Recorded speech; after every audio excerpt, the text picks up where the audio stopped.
रात के ठीक 2 बजे अर्जुन सुनसान सड़क पर पैदल जा रहा था। सड़क के दोनों तरफ घना जंगल था और हवा अजीब सन्नाटा फैला रही थी। उसकी तेज होती सांसों के साथ उसके कदमों की आवाज अकेली चीज थी जो सन्नाटे को चीर रही थी।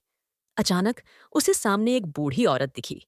उसने सफेद साड़ी पहनी थी और सिर झुकाए खड़ी थी। अर्जुन थोड़ा ठिठका, फिर हिम्मत जुटाकर बोला, अम्मा, इतनी रात को यहाँ क्या कर रही हो? बूढ़ी औरत ने धीरे से सिर उठाया। उसकी आंखें काली और गहरी थीं, जैसे कोई खाली कुआं।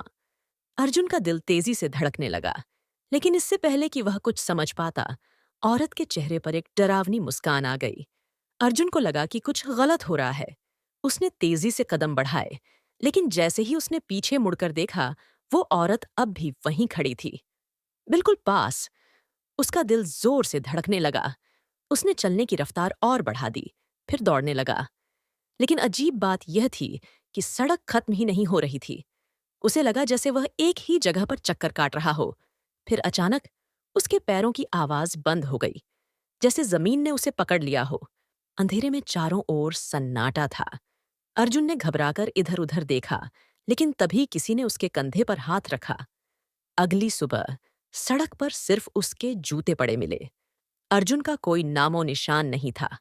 लोग आज भी कहते हैं कि जो उस सड़क पर रात के 2 बजे पैदल जाता है, वो कभी वापस नहीं आता।